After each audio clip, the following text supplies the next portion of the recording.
Hello and welcome to the ISE ETF and Index Outlook for October 8th, 2012. This is Patrick Strasna. As always, we start with the chart of the S&P 500 using that Spider Exchange Traded Fund symbol SPY. The consolidation we saw in the markets from the prior week did find support above the 142 level and stayed actually at higher highs from all those highs we put in March and in August. At this juncture, with the market has tried to rally back up to those highs and is initially stalling along that overhead resistance along the 147.50 area. This here is going to be the first major test. The markets are overbought and are overdue for a corrective pattern, and as we approach these levels, if for whatever reason the market is not able to break them into new highs, then this could develop into a topping formation such as a double top, or if it temporarily breaks higher and then reverses, could be become a head and shoulders or any other type of variation.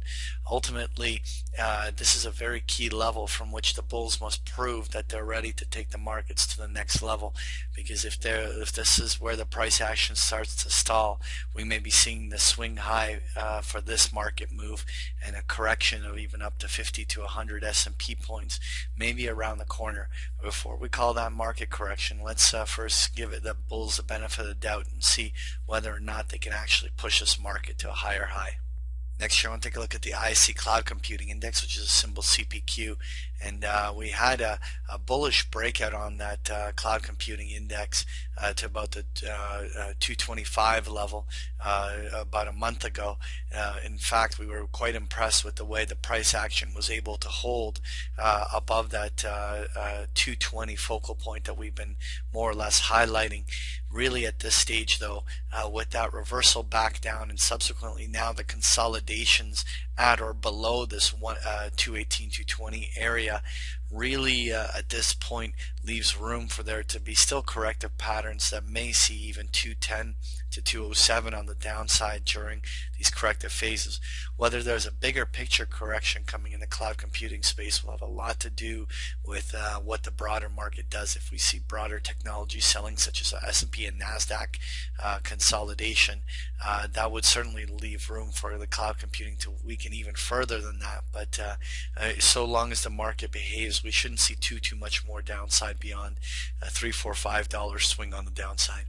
Next here, I want to take a look at the ISE Water Index, which is symbol HHO, and the Water Index has also finished a number of measured moves higher. While we've seen it very bullishly break to a higher high and actually consolidate above there, it is now attempted to break again yet to a higher high, pushing the 98 level. There is room for a few more days for a push up toward even the 99 to 100 level on the upside.